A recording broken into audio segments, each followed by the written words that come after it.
নিয়ে নিয়েছি চিকেন, আর চিকেনের অন্যরকম একটা রান্না করব।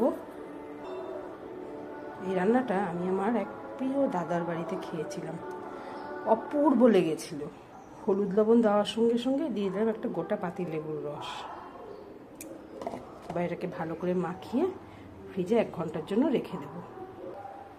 এই রান্নাতে বেশি কিছু দেব না, পেঁয়াজগুলোকে এরকম টুকরো করে কেটে নিয়েছি, রসুন বাটা দেব, আর দেব ধনে পাতা।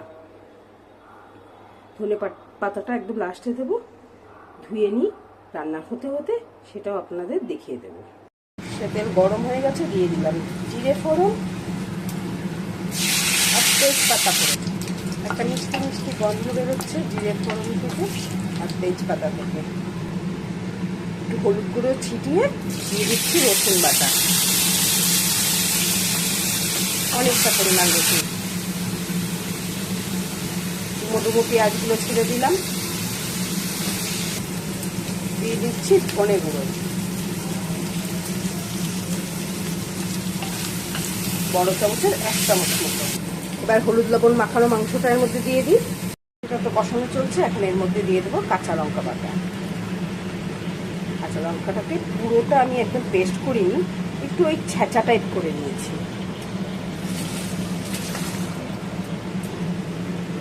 রসুন পেস্ট করেছিলাম মিক্সিতে, তার মধ্যে কাঁচা লঙ্কা দিয়েছি। এর মধ্যে কিছু কিছু রসুনের টুকরো দেখা যাচ্ছে। এখন এর ওপরে দিয়ে দিচ্ছি টক দই, দিয়ে ভালো করে মাখিয়ে ঢেকে কম আছে রান্নাটা করব। ঢেকে ঢেকে রান্নাটা করব। দই পুরো মাংসে মাখানো হয়ে গেছে। এবার আমি এটাকে ঢেকে দিই আর আঁচটাকে কমিয়ে দিলাম। মাংস রান্না তো হয়ে গেল, মাংস একদম পুরোপুরি সিদ্ধ হয়ে গেছে। এখন মন খুলে আমি এর মধ্যে ধনে পাতা দিয়ে দেবো। একটুও কিপটিমি করবো না ধনে পাতা দেওয়াতে, মন খুলে আজকে ধনে পাতা দিয়েছি। খুব ভালো লাগে ধনে পাতার গন্ধটা। বাজারে গিয়ে সেদিন ধনে পাতা কিনতে গিয়ে দেখি ঝিরি ঝিরি ধনে পাতা। ভাবলাম এটা ধনে পাতা তো না, নিশ্চয় পার্সলে পাতা, কিন্তু না, ধনে পাতা। কি ভালো লাগছিল, আর গন্ধ পুরো বাজারে সব দোকানেই প্রায় ধনে পাতা ছিল। অপূর্ব গন্ধ বেরোচ্ছিল ধনে পাতার, অসাধারণ লাগছিল।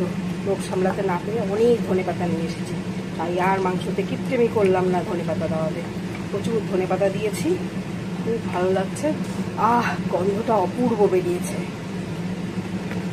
খেতেও অপূর্ব লাগবে। খাওয়াটা আজকে প্রায় জমে যাবে, সবাই খেয়ে বলবে খেলাম আজকে।